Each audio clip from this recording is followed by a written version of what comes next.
여러분 안녕하십니까? 금요일 아침 여수 MBC 뉴스투데이입니다.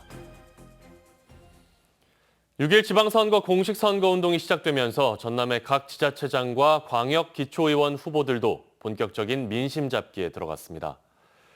6일 지방선거 공식 선거운동이 본격 시작된 첫날인 어제 전남 동부지역 내 각 선거구별 후보들이 잇따라 출정식을 갖고 지역 유권자들의 표심을 얻기 위한 치열한 유세전에 들어갔습니다. 한편 이번 6일 지방선거의 사전투표는 오는 27일에서 28일 오전 6시에서 오후 6시, 전국에 설치된 사전투표소 어디에서나 가능하고 본투표는 다음 달 1일 오전 6시에서 오후 6시까지 실시됩니다. 오늘까지 도내 3,300여 곳에 선거 벽보가 게시됩니다.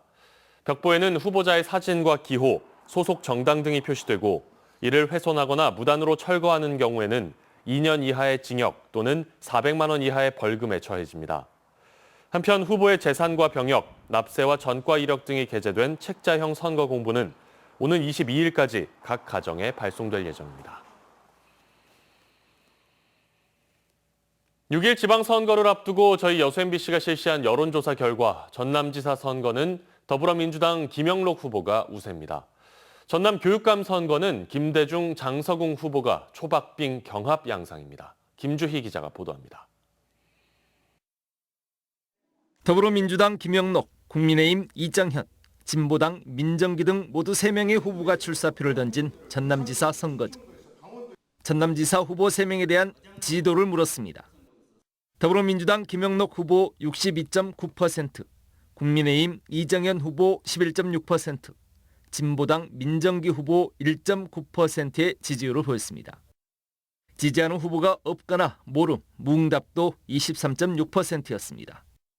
특히 후보들의 각 지역별 지지율은 김영록 후보가 도내 모든 지역에서 다른 후보들에 비해 높은 지지율을 보인 가운데 이정현 후보도 전남 동부권을 중심으로 두 자릿수 지지율을 기록했습니다. 당선 가능성에 대한 질문에는 김영록 72.6%, 이정현 4.1%, 민정기 0.7%를 기록했습니다. 현재 지지하는 후보를 계속 지지하겠냐는 질문에는 전체 응답자의 84.4%가 계속 지지하겠다고 응답했고 13.9%가 지지 후보를 바꿀 수 있다고 답했습니다. 전남 교육감 선거에 출마한 3명의 후보 가운데 누구에게 투표하겠냐는 질문에는 장서궁 현 전남 교육감이 24.6%, 김대중 전남교육 대전환실천연대 상임위원장이 23%로 오차 범위 안에서 초박빙 지지율을 보였습니다. 김동완 전 전남교육청 장학사는 5.9%의 지지율을 기록했고 지지 후보 없음, 모름, 무응답이 46.5%를 기록했습니다. 후보 3명의 각 지역별 지지도는 김대중, 장서궁 두 후보가 도 전역에서 치열한 경합을 벌이고 있는 가운데 광주 공격군과 서부권에서는 장서궁 후보가, 동부권에서는 김대중 후보가 상대적으로 높은 지지도를 보였습니다. 전남 도민들에게 6일 지방선거 투표 의향에 대해서도 물었습니다. 반드시 투표할 것이다 81.2%, 가능하면 투표할 것이다 12.3%로 전체 응답자의 93.5%가 투표하겠다고 응답했고 5.5%는 투표할 생각이 없다고 답했습니다. 이번 조사는 여수와 목포 MBC가 코리아 리서치에 의뢰해 전라남도에 거주하고 있는 800명을 대상으로 지난 17일부터 이틀 동안 무선 전화 면접으로 실시했으며 표본 오차는 95% 신뢰 수준의 플러스 마이너스 3.5%포인트입니다. 자세한 사항은 중앙선거 여론조사 심의위원회 홈페이지에서 확인할 수 있습니다. MBC 뉴스 김주입니다.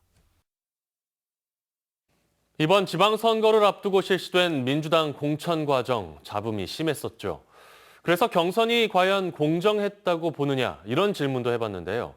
지역별로 응답률의 편차가 컸습니다. 윤석열 정부의 초기 국정 운영에 대해서는 만족한다는 응답이 20%대에 그쳤습니다. 박광수 기자입니다. 민주당의 공천 과정이 공정했다고 보는지 물었습니다. 공정했다 여수 49.1, 순천 39.4, 광양 50.7, 고흥 56.4%였습니다. 불공정했다는 답은 여수 18.3, 순천 31.5, 광양 17.9, 고흥 14%였습니다.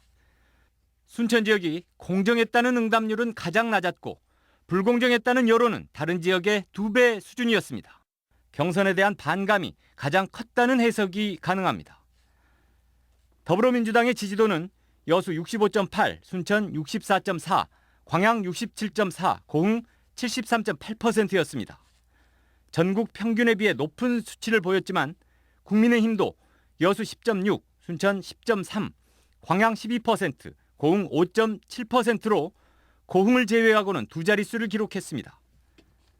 정당 지지도를 대선 이전인 지난 1월 말 여수 MBC 여론조사와 비교해봤습니다. 민주당은 소폭 감소세를 보였고 당시 대부분 한 자릿수에 그쳤던 국민의힘은 4개 시군 모두 상승했습니다. 윤석열 정부의 국정 운영에 대해서는 여수가 긍정 25.5, 부정 41.5, 순천은 긍정 24.3, 부정 43.7, 광양은 긍정 24.9, 부정 44.6, 고흥은 긍정 20.9, 부정 38.6%였습니다. 4개 시군 모두 부정평가가 긍정에 비해 배에 가까이 많았습니다. 이번 조사는 여수와 목포 MBC가 코리아 리서치에 의뢰해 여수, 순천, 광양 각 500명, 고흥 506명을 대상으로 지난 15일부터 3일간 무선 전화 면접으로 실시했으며 표본 오차는 95% 신뢰 수준에서 플러스 마이너스 4.4%포인트입니다. 자세한 사항은 중앙선거 여론조사심의위원회 홈페이지에서 확인할 수 있습니다. MBC 뉴스 박광수입니다. 고흥 군수 선거에 나선 민주당 공영민 후보와 무소속 송귀근 후보가 오늘 여수 MBC TV토론에서 군정 비전과 정책을 놓고 맞대결을 펼칩니다. 여수 MBC는 오늘 오후 5시 40분부터 1시간 25분간 양 후보의 토론 실황을 방송과 여수 MBC 뉴스 유튜브 채널을 통해 동시 중계할 예정입니다. 광양시장 후보들이 공명선거를 위한 매니페스토 실천을 서약했습니다. 6일 지방선거 공식 선거운동이 시작된 가운데 광양시장 선거에 출마한 더불어민주당 김재무, 무소속 문선용, 서장원, 정인화 후보는 어제 시청 열린 홍보방에서 공명선거를 위한 정책선거 매니페스토 실천을 서약했습니다. 또 광양시민단체협의회는 어제 시장 후보 4인에게 지역 현안에 대한 구체적인 실천 방안을 요구하는 정책 질의서도 전달했습니다. 지역체육대회라는 이유로 수업 중인 학교에서 술을 곁들인 춤판이 벌어져 학습권 침해 논란이 일고 있습니다. 여수의 한 섬마을에서 있었던 일인데요. 주최 측은 섬 특성상 행사를 개최할 시기와 장소가 마땅하지 않았다고 해명하고 있습니다. 강서영 기자입니다. 평일 백주대나 수업 중이어야 할 초등학교에 느닷없이 성인가요가 울려 퍼집니다. 운동장 한편에 설치된 부스에는 술병이 놓여 있고 학생들은 술판이 벌어진 테이블 사이를 오갑니다. 지난 17일 지역 체육대회가 열린 전남 여수의 한 섬마을 초등학교의 모습입니다. 주민들의 화합을 위해 마련한 대회라지만 정작 초등학생이 참여할 수 있는 종목은 없었고 정작 학생들은 해당 체육대회로 인해 오전만 진행하는 단축 수업을 해야만 했습니다. 수업 중인 오전부터 시의원 후보와 도교육감 선거운동원까지 학교를 찾아 체육대회 참가자들에게 명함을 건넸다는 게 주민들의 이야기입니다.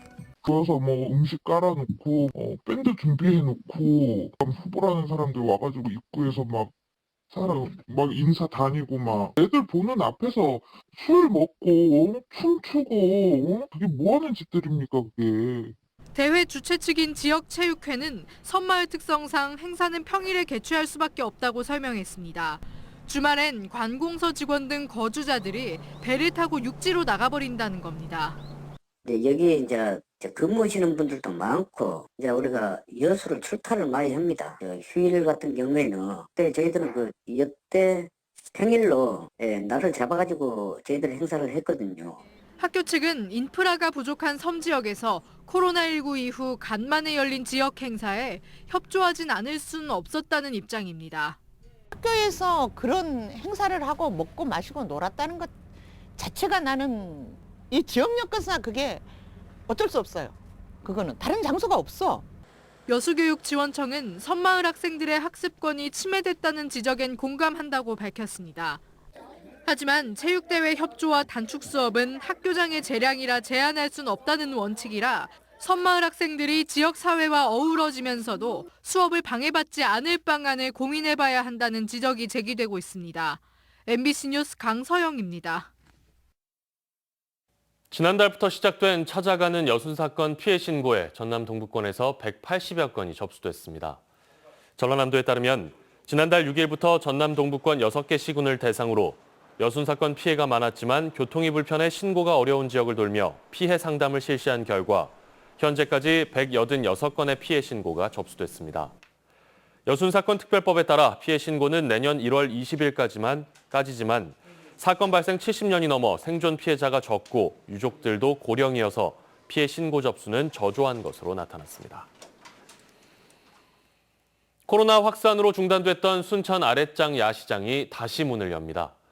순천시는 최근 코로나 방역 지침 완화에 따라 오늘부터 매주 금요일과 토요일 오후 6시 순천 아랫장 야시장을 다시 연다고 밝혔습니다.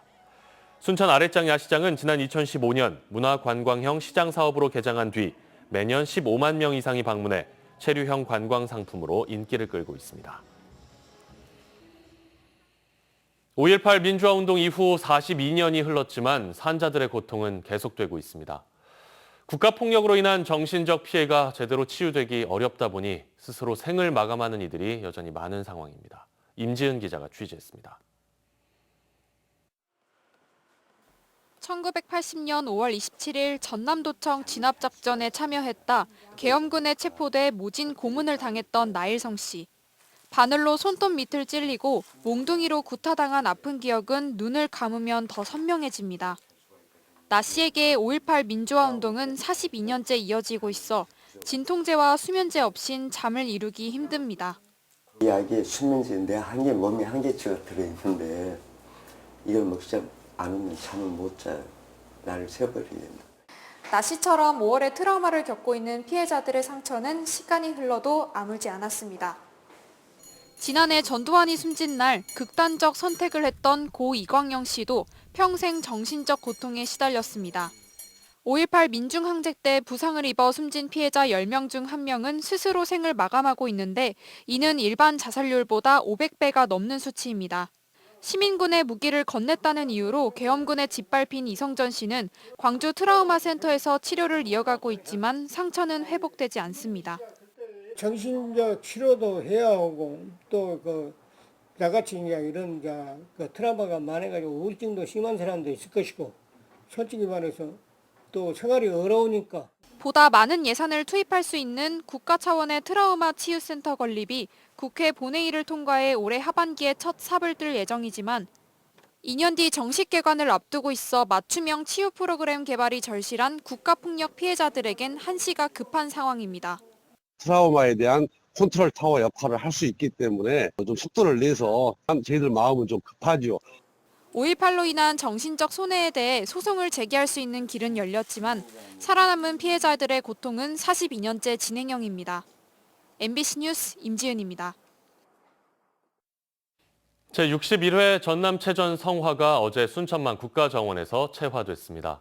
순천시는 어제 성화 채화를 시작으로 240명의 시민 주자들이 참여한 가운데 24개 읍면동 성화 봉송을 통해 전남체전 개최를 알리고 대회 성공을 기원합니다.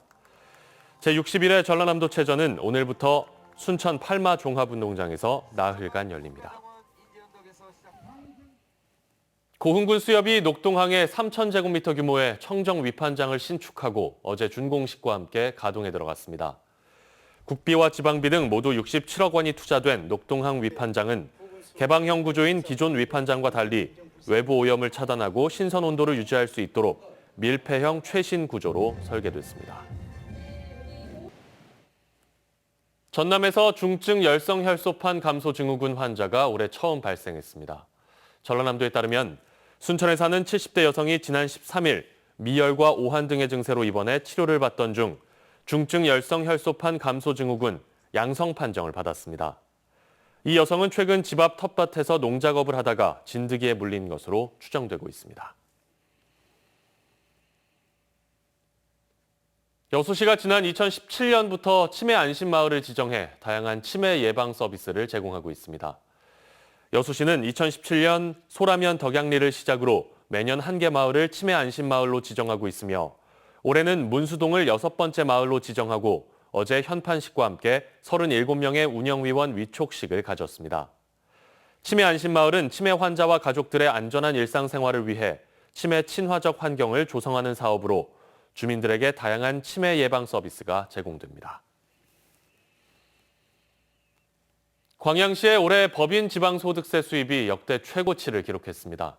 광양시에 따르면 올해 법인 지방소득세가 1,077억 원으로 전년보다 672억 원 증가해 166%의 증가율을 보인 것으로 집계됐습니다. 광양시의 법인 지방소득세가 1,000억 원이 넘은 것은 역대 처음으로 광양시 소재 기업들의 2021년 경영실적 호황이 원인으로 분석됩니다. 장서궁 전남교육감 후보가 정정당당하고 깨끗한 선거운동을 위한 전남교육감 정책선거 3자 협약을 제안했습니다.